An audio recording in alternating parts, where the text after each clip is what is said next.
Olá, começamos agora mais um Frente a Frente e hoje aqui comigo a professora Lenilda Lima, ela que é integrante da Marcha Mundial das Mulheres e vai falar das ações que envolvem a marcha, ações permanentes e bem como o 8 de março, que é o Dia Internacional da Mulher, quando a marcha vai às ruas, né, e estabelece suas palavras de ordem dentro daquilo que as mulheres, o conjunto do movimento de mulheres entende como prioridade no momento. E hoje eu agradeço antecipadamente a professora Lenilda por estar aqui mais uma vez no Frente a Frente, com outra frente de luta, né, que é a luta das mulheres, que é uma luta ininterrupta. Mas antes mesmo de falar sobre essas ações, professora, eu gostaria que a senhora falasse sobre o surgimento da marcha, como foi que ela surgiu, quando ela surgiu, o que representa para o conjunto das mulheres brasileiras e internacional, porque é um movimento internacional, não é? Bom dia, um prazer estar aqui e principalmente trazendo essa mensagem e essa luta, que é uma luta diuturna das mulheres, é uma luta ininterrupta.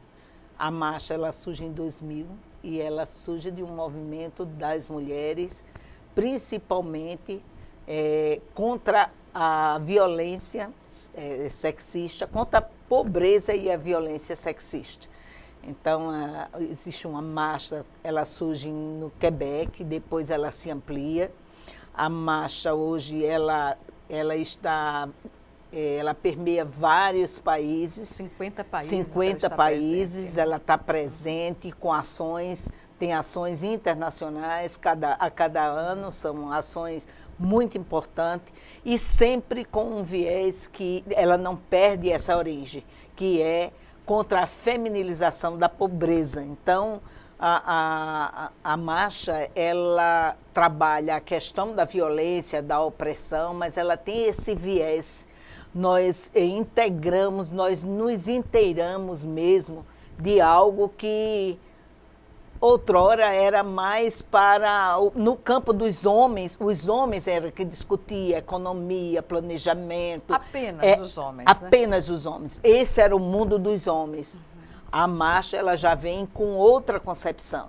Nós entendemos que nós vivemos num mundo onde o capitalismo impera, a luta de classes ela está presente, e nós, mulheres, somos as mais prejudicadas ou as mais afetadas nessa luta contra o capital que nos oprime de várias formas. Bem, nesse sentido, nesse contexto, pode-se dizer que a marcha também trabalha cotidianamente, luta para, digamos assim, superar as desigualdades sociais. Constantemente. Nós estamos hoje vivendo um momento que chama muita atenção, principalmente para essa luta, porque nós estamos com várias reformas e todas as reformas que vêm, elas vêm afetar diretamente a vida das mulheres. As mulheres que hoje no Brasil, 37 milhões de mulheres estão fora do mercado de trabalho. 17 milhões de homens, 37 de mulheres. E com as reformas, com já as reformas, ela já vem Previdência. Com a crise que passou o Brasil e vários países, né, que essa crise não é unicamente no Brasil, nós percebemos que vários postos de trabalho, obviamente, eles foram diminuindo consideravelmente. E a informalidade chegou, principalmente com essa concepção neoliberal, a informalidade ela predomina no país. Essas reformas vêm justamente quebrar toda a formalidade na relação capital-trabalho.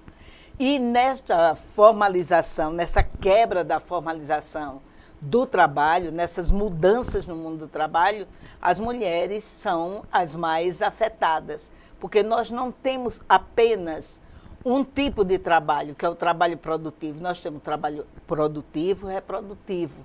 Nós temos aquela atividade que sempre e muitas das vezes as mulheres são interrompidas no seu curso da sua carreira pelos cuidados que ainda, pelo modelo ainda do patriarcado, ainda as mulheres são mais voltadas para os cuidados dos idosos, cuidados das crianças, que sempre ficam com essa responsabilidade, essa quebra ainda, essa divisão sexual, de tarefas. trabalho, ainda nós não conquistamos. Então, a mulher fica mais afetada ainda. São muitas mulheres que permanecem na informalidade, com trabalhos precarizados, e agora, com as reformas que foram aprovadas, a reforma principalmente a trabalhista, ela vem diretamente afetar as mulheres. Que exemplo a senhora daria, professora, dessa dificuldade que as mulheres passam a ter maior a partir da aprovação da reforma trabalhista? Olha, principalmente a aprovação do trabalho intermitente. Nós tínhamos uma formalização, ninguém poderia receber menos do que um salário mínimo. Pelo menos isso era assegurado em lei. Constitucional. Constitucionalmente. Hoje nós temos a formalização, hoje é permitido, né? Foi legalizado o trabalho intermitente. Com isso, o patrão contrata 5 horas, 6 horas, você vai receber pela hora trabalhada. Então, isso é uma... Aí, junto a isso, vem a reforma da Previdência, com a exigência da contribuição previdenciária para você se aposentar. Como então, a pessoa que está na informalidade vai garantir, contribuir para a Previdência de forma ininterrupta, que não consiga, que crie uma situação no futuro que ela não possa se aposentar? Pois é, então, ó, uma coisa, como ela está totalmente interligada com a outra, ela não é feita à toa, ela tem uma finalidade. Quem ganha com a reforma da Previdência? Todo mundo diz que a Previdência, quer dizer, todo mundo não, os trabalhadores ao contrário. E, inclusive, defende que nós tenhamos mais direitos. Isso é o que poderia. Se eles colocam que um dos argumentos, a Previdência é deficitária, primeiro vamos desconstruir essa ideia. A Constituição de 1988, ela recepcionou um conceito que para nós foi um dos mais, tanto é que ela é chamada a Constituição Cidadã, porque ela garantiu alguns direitos que são fundamentais. O conceito de seguridade social não é apenas previdência, é saúde, assistência e previdência. Por isso que ela tem contribuição não só do empregador e do empregado, mas ela tem do lucro líquido das empresas, do Confins, da loteria. E esse recurso, quando você soma todo esse recurso, está comprovado que a Previdência não é deficitária. Mas esses recursos estão indo para outras áreas, né? Mas quando quando eles pegam recursos, né, da contribuição financeira e eles pagam a dívida, aí, nessa hora, é desviado o recurso, que seria para garantir, né, justamente a seguridade, esse recurso ele é desviado. E quem lucra com isso? Os bancos, o capital financeiro. Então, esse é o grande problema. Tudo que está sendo construído é para facilitar, é para empregar o recurso que é do trabalhador, de toda a força do trabalho brasileiro, para o setor que mais lucra nesse país, que é o setor bancário, que são os rentistas.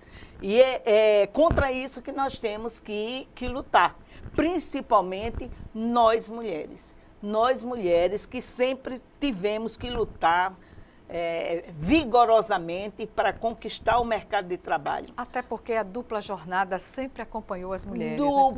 Tripla jornada de trabalho, porque é como eu disse, a divisão sexual do trabalho, que é um conceito, que é algo que nós perseguimos, porque nós entendemos que não é a mulher apenas, não cabe à mulher apenas os afazeres domésticos, não cabe à mulher apenas cuidar do idoso, não cabe à mulher apenas cuidar dos filhos. Essa é uma tarefa, responsabilidade da família, como um todo, uma responsabilidade conjunta. Da família, seja sobretudo da do família, companheiro ou da companheira. Companheiro ou companheira é uma responsabilidade conjunta. Então, essa questão, para nós, ela é muito, muito presente. E as mulheres têm sofrido, assim, diuturnamente, por uma jornada exaustiva. Com sacrifício unilateral. Com sacrifícios, né? E muitas vezes essas mulheres, por conta desses cuidados, elas deixam o trabalho, elas interrompem. Logo, essas mulheres, na hora que vem uma reforma previdenciária, que aumenta o tempo de contribuição, ela praticamente retira o direito da mulher se aposentar. Aí o presidente fala na expectativa de vida da população, que vai chegar a 140 anos. Para ele talvez, né, porque ele se aposentou tão jovem, tem uma aposentadoria muito recheada, talvez isso aconteça para a infelicidade de muitos e todos. Mas, para nós que entendemos que expectativa de vida não é uma coisa nivelada, a expectativa de vida até aqui, de quem mora na Ponta Verde, é diferente de quem mora na Vila Brejal. É diferente de quem mora numa periferia, numa favela, é completamente diferente. Sem falar nas funções, nas profissões. Um pedreiro, alguém que trabalha na construção civil, não vai ter a mesma condição de chegar aos 65, um homem chegar aos 65 anos numa condição produtiva. E né? Não é só isso, além da idade, 40 já vai sentir e o isso. tempo de contribuição que você tem que ter. Exato. Ou você contribui, ou você tem que dar lucro às seguradoras, aos bancos, fazendo uma aposentadoria privada. Então, esse é que é o problema. Para quem está sendo trabalhada essa reforma? Para dar lucro para as empresas privadas. Mas não é meio contraditório também, porque quem é que pode fazer uma previdência privada no Brasil com essa condição da população, da grande maioria da população? Mas aí eles têm um artifício, você tira pelo plano de saúde. Você tem plano de saúde de toda espécie. Planos de saúde que hoje você paga uma fortuna e você espera 3 meses para ter uma consulta. E eles dizem que é um SUS pago, não é? Então, mas eles vendem a imagem que você, para ter a saúde, que passa a ser uma mercadoria de luxo, você tem que pagar.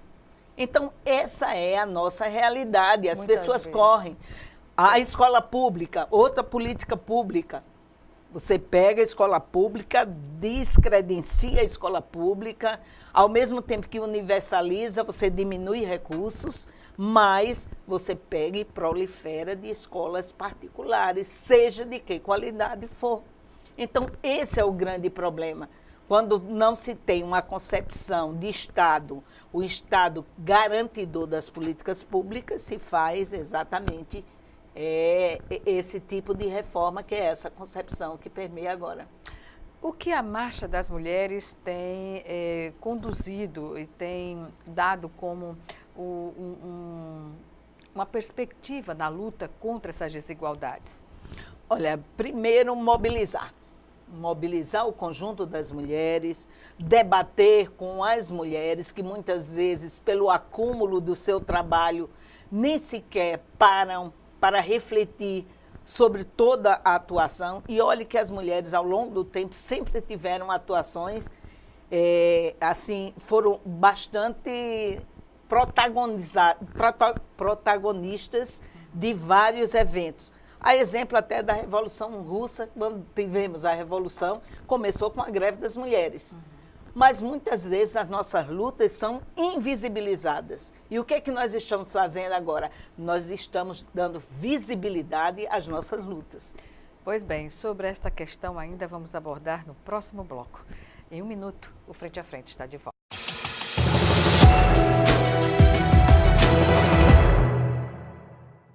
Pelas leis da aerodinâmica, o besouro não pode voar.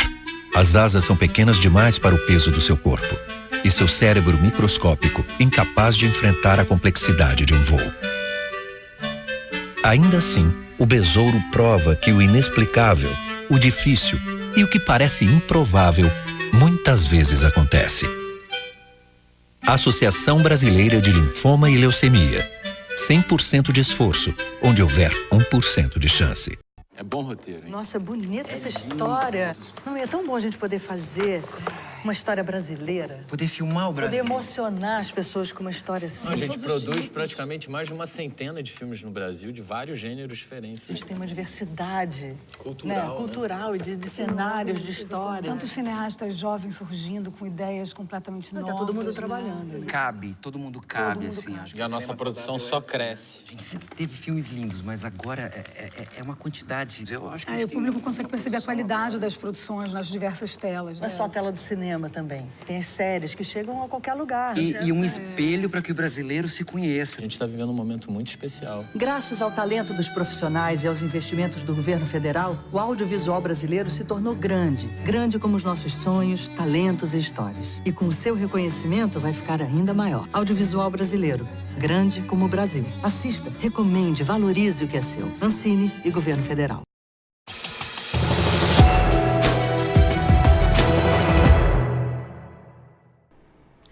De volta com o Frente a Frente, que hoje recebe a professora Lenilda Lima, integrante da Marcha Mundial das Mulheres. Nosso assunto agora é uma das bandeiras da marcha, permanente por sinal, que é a luta contra justamente a violência sexista. Professora, aqui em Alagoas, os dados da violência contra a mulher indicam o quê?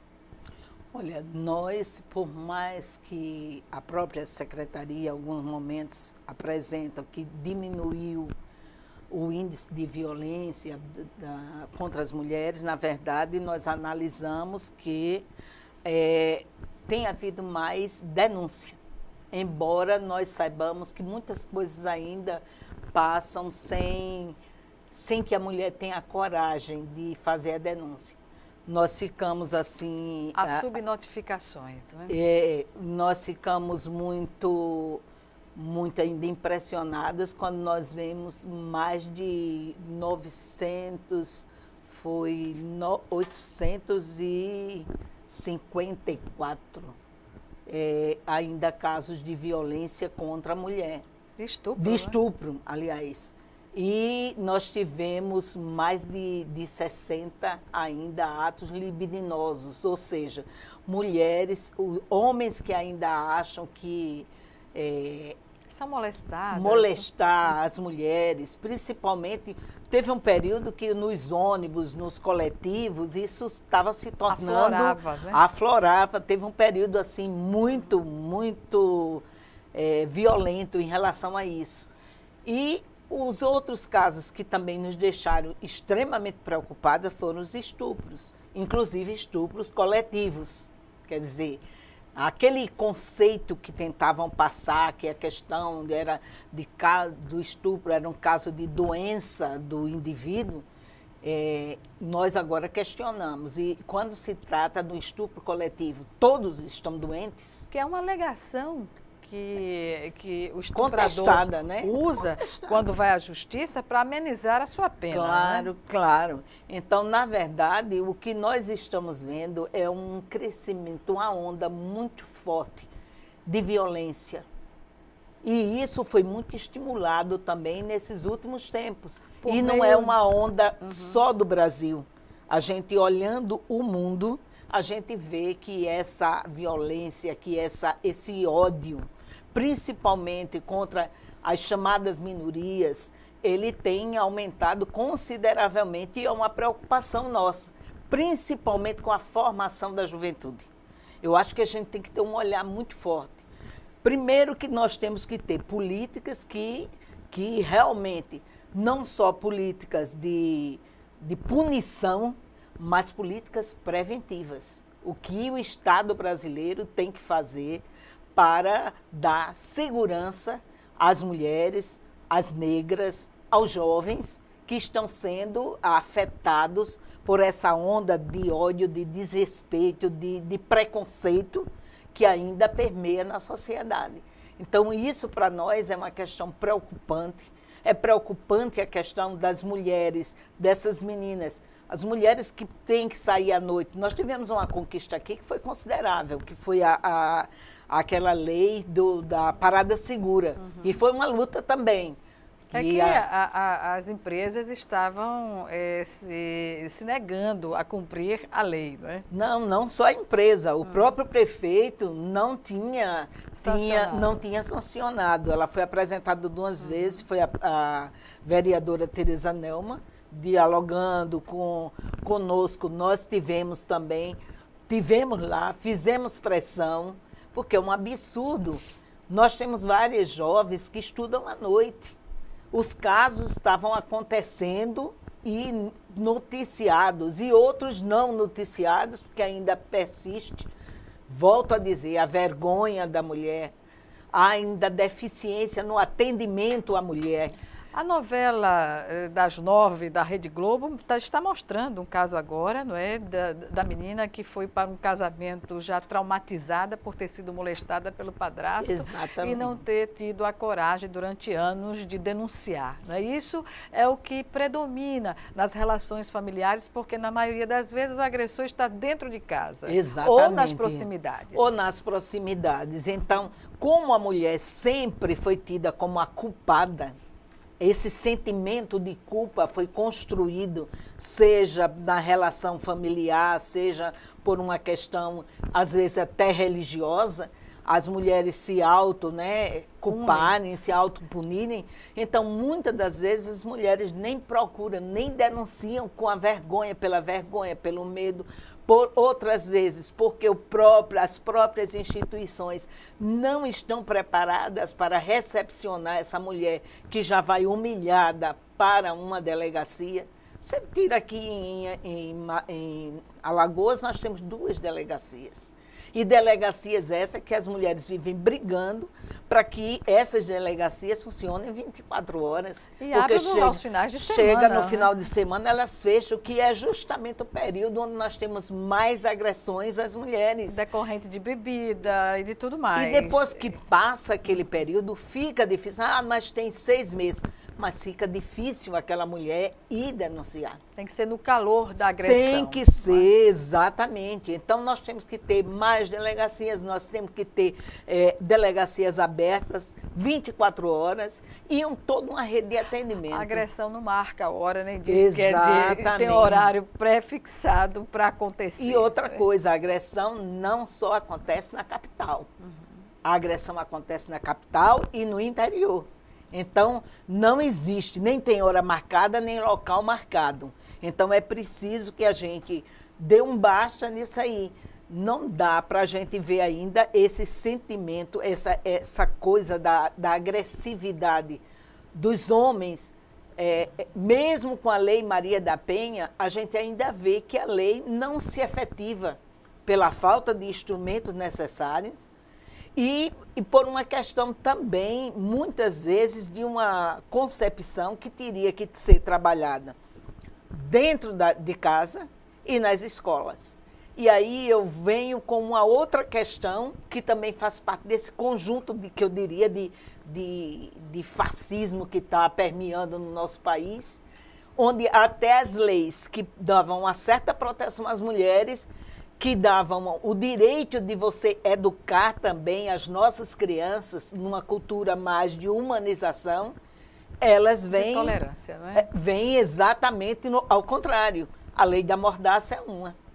Nós não temos ainda ela no Brasil, porque ela está lá no Supremo ainda, mas há um movimento nos estados para retirar dos nossos planos municipais e planos estaduais qualquer palavra que se refira a gênero.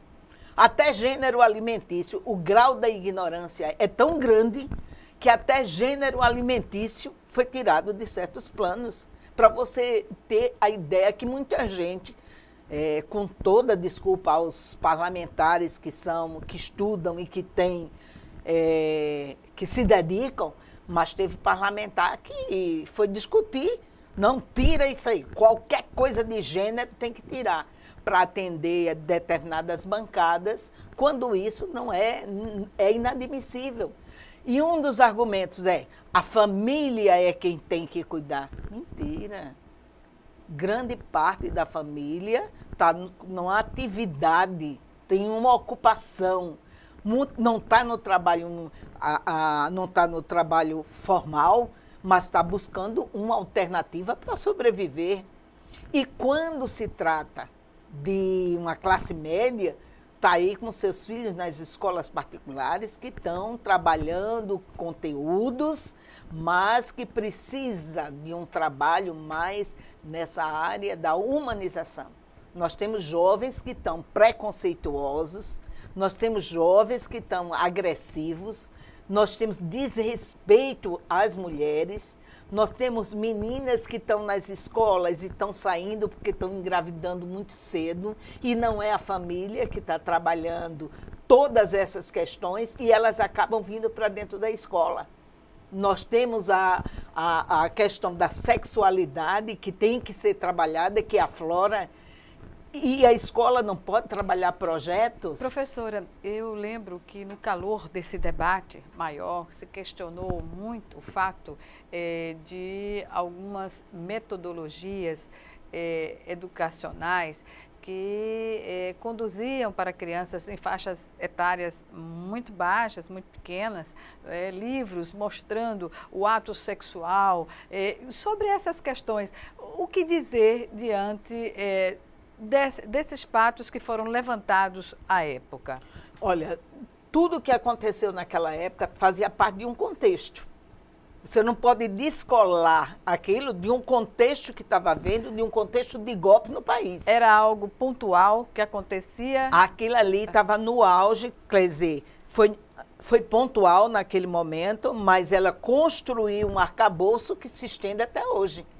Porque o que foi construído naquele momento se constituiu e foram criadas leis para exatamente engessar toda a atividade dos profissionais da educação. Mas, no geral, o que é que se pretende, por exemplo? O que é que se defende? A tolerância, a diversidade nas escolas e a convivência pacífica entre diferentes, Sim. Não?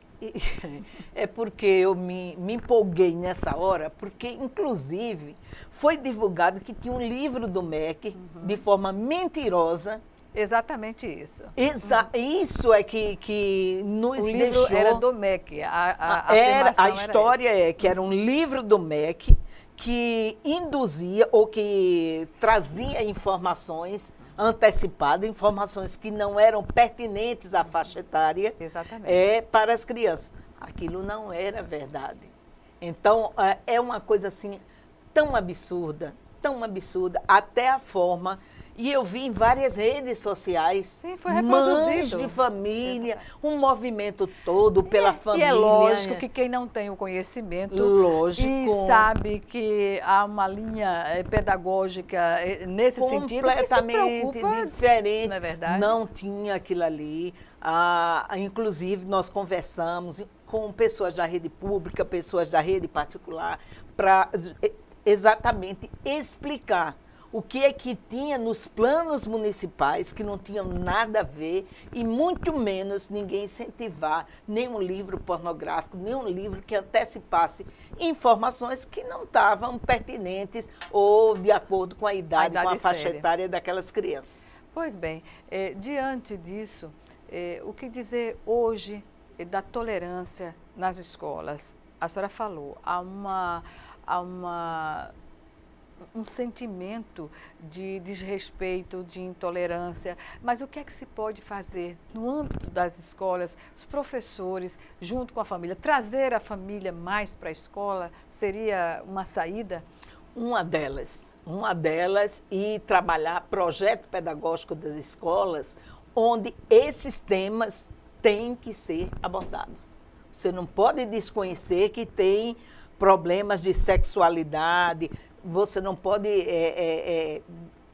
ignorar toda uma comunidade que está dentro da escola com toda a diversidade que existe. A diversidade que existe, a escola retrata a sociedade e a sociedade tem que ser trabalhada com aquilo que ela representa. Então, nós temos o negro, nós temos o homossexual que está dentro da escola, nós temos uma menina que é lésbica dentro da escola, nós temos uma menina que é maltratada dentro de casa pelo machismo, pela a forma machista dentro da própria família. Nós temos tudo. Então, como você vai trabalhar toda essa situação sem você trabalhar um projeto pedagógico envolvendo a comunidade? O que se vive na família se reproduz na escola. Na escola. E mais, com uma situação que todo mundo deveria ter um olhar. O nosso professor trabalha em 2, 3 escolas. Então, ele precisa ter um projeto que seja ajudado com o conjunto da escola e mais com outros órgãos para ajudar nessa tarefa. A escola só não dá conta da problemática que ela vive. Ela precisa de outros parceiros, de outros entendimentos, de outros olhares, para que a gente combata isso que ainda persiste. Professora Lenilda, nós vamos chamar agora o nosso segundo e último intervalo. Já já estaremos de volta.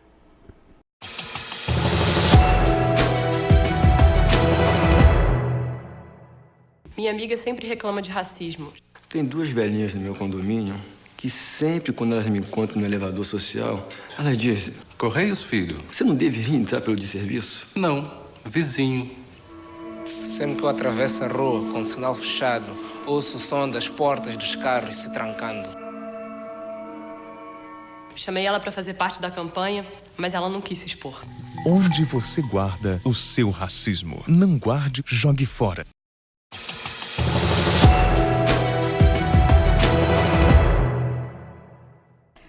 Estamos de volta para o último bloco do Frente a Frente, que hoje recebe a professora Lenilda Lima, ela que é integrante do movimento Marcha Mundial das Mulheres, e nós falamos no bloco anterior sobre a questão da tolerância, sobretudo nas escolas, que é onde se reproduz todas as diversidades enfrentadas na família. E aí a professora aqui no intervalo sintetizou bem uma questão que certamente é o divisor de águas para se conviver fraternalmente em sociedade e no ambiente escolar. Professora, a senhora dizia que para acabar com esse tipo de situação e de violência que se pratica contra as minorias, entre aspas, o que é necessário? É respeitar as diferenças. Nós temos que conviver com as diferenças. Se a gente souber conviver com as diferenças, nós estamos sabendo, estamos numa, vamos dizer assim, estamos numa vivência civilizatória.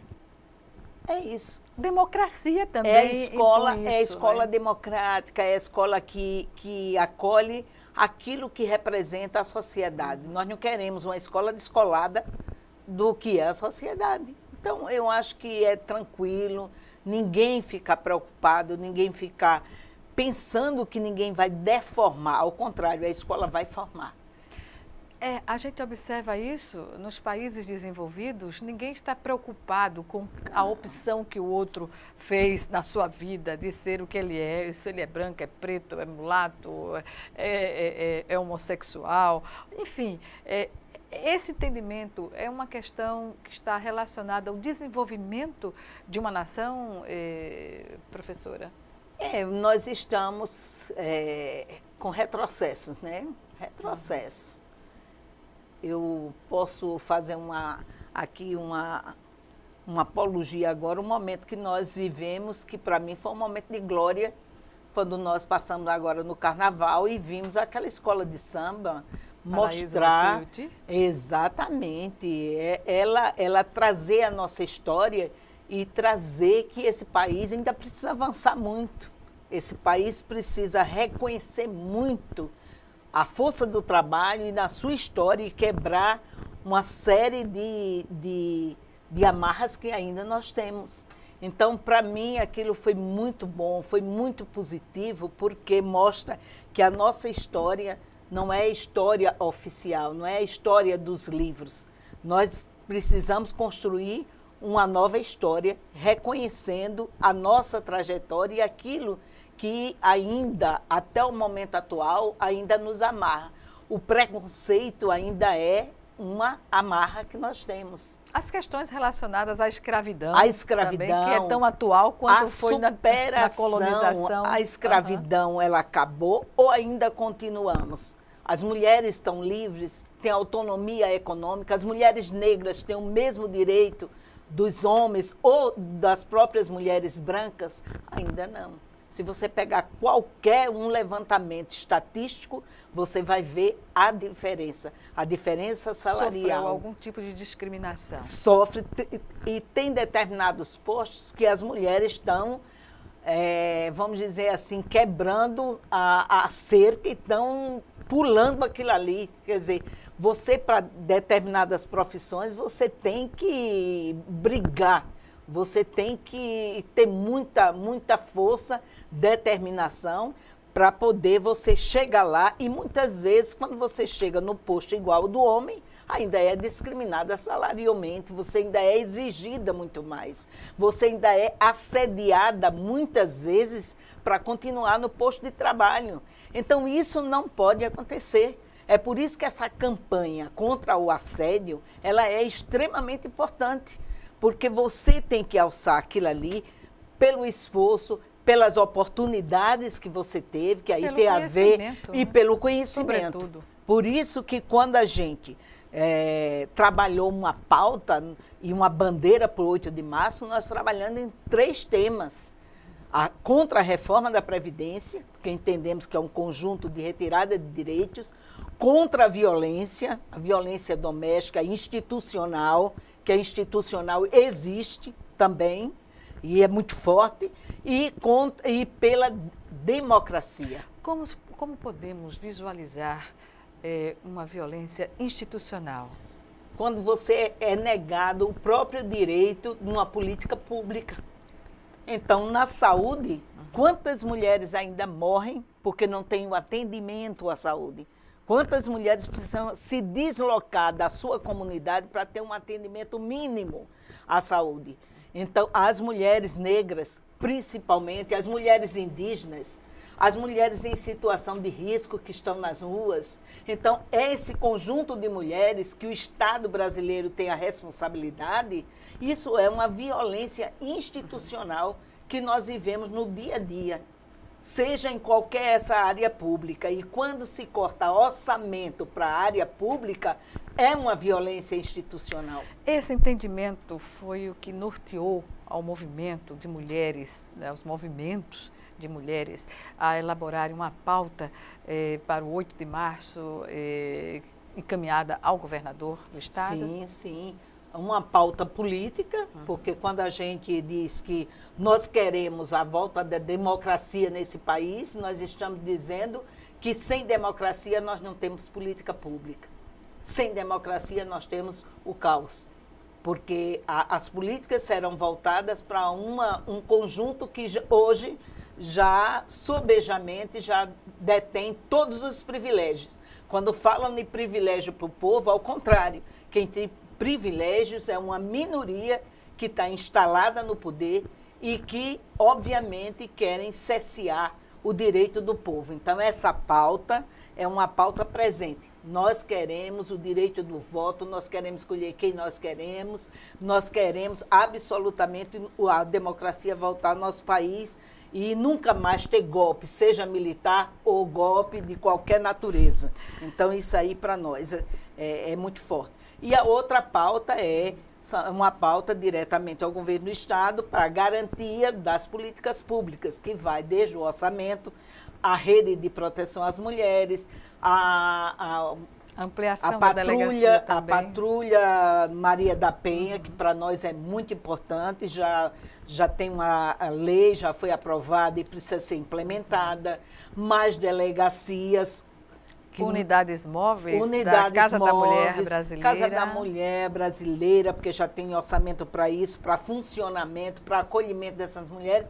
Não basta a mulher ir para a delegacia e fazer a denúncia. E essas mulheres vão ser atendidas, volta para o lar com o agressor lá, que vai redobrar, inclusive, a sua violência. Então, se nós não tivermos uma rede de proteção à mulher, se nós não tivermos delegacias funcionando 24 horas, se nós não tivermos casa-abrigo, que é necessária, se nós não tivermos também, casa de passagem, direito à documentação, porque tem, inclusive, todo um processo aí, tem programa, né, de mutirões também. Nós precisamos ter um olhar para as mulheres que estão privadas da liberdade também, que essas mulheres nos presídios, essas mulheres também, para que elas sejam atendidas, para que essas mulheres, seus processos caminhem também, para que essas mulheres tenham direito a serem sentenciadas, julgadas e sentenciadas. Tudo isso faz parte da nossa luta. Então, no dia 20, nós teremos uma nova reunião, onde queremos reunir mais mulheres. Você vê que está muito amplo, são mulheres, são movimentos feministas, movimentos mistos, que são... E aí a gente constata com muita satisfação, principalmente no meio rural, nós temos várias presidentas de sindicatos. Sindicato rural? Sindicato rural, com mulheres presidindo, sindicato urbano com mulheres presidindo, sindicato dos rodoviários, que aumentou agora para 11 mulheres fazendo parte do sindicato. Isso é importante para nós, é uma entidade mista, mas já com a participação, porque as rodoviárias também sofrem muito, elas largam à noite, de madrugada, são expostas à violência, então essas mulheres e vários outros aspectos também. E nós precisamos ter mulheres que discutir todas essas questões, porque a autonomia das mulheres também depende também da sua autonomia econômica. Então precisamos ter também projetos produtivos para a inserção das mulheres, né, no mundo do trabalho, no mercado de trabalho. E lutar, principalmente quando a gente quer a volta da democracia, para derrubar essa reforma trabalhista, não deixar a reforma da Previdência acontecer. E o mais escandaloso que nós tivemos, 20 anos sem investimento nas áreas sociais. Isso para nós foi um golpe dentro do golpe, porque são golpes sucessivos. Esse daí foi pesado. Isso preciso afeta setores estratégicos, afeta como setores educação, estratégicos. saúde, e um segurança. recado também para os prefeitos. Muitos que dialogam com os nossos deputados. É preciso entender que a reforma da Previdência vai quebrar um bocado de prefeitura também. Se não agora, mas depois. Porque grande parte das prefeituras, elas dependem também do recurso da Previdência. E na hora que esse recurso não aparece, na hora que ninguém se aposenta, obviamente, prefeituras que não têm empresas, que dependem muito da circulação desse capital, também vão sofrer. Professora, essa mesa permanente de políticas públicas para as mulheres a ser instalada, qual é a expectativa sobre esta mesa? A nossa expectativa é a formulação, o nosso plano de enfrentamento à violência. É uma mesa paritária com representações de órgãos do governo e da sociedade? Principalmente, porque como a questão da mulher tem muita transversalidade nas políticas públicas, nós precisamos estar dialogando com várias secretarias. E isso para nós é importante. E o acompanhamento, claro, de cada uma dessas ações, para nós é fundamental. Então, é uma luta constante, começa pelo recurso, né? Nós precisamos que tenha um fundo realmente dedicado àquela secretaria, não basta ter uma secretaria, tem que municiá-la de recursos, porque senão todo o plano será, como nós já vimos, o plano tem ação. Quando você chega no financiamento, vão recorrer à secretaria XYZ. Não, nós temos que ter a transversalidade, mas também ter um recurso específico para a secretaria. Carimbado para que possamos desenvolver essas ações. Então, como você vê, é uma pauta enorme, quer dizer, é uma pauta enorme e, ao mesmo tempo, foi uma pauta enxuta, porque a mesa permanente é que vai fazer nós nos dedicarmos a outras tantas demandas. Exatamente. Professora Lenilda Lima, eu agradeço. Infelizmente, nosso tempo chegou ao fim, não é? Mas agradeço a sua participação e boa sorte ao movimento, às mulheres que se organizam desde sempre. Obrigada. Obrigada a você. Obrigada a você também que nos assistiu e até o nosso próximo encontro aqui, frente a frente, também com você.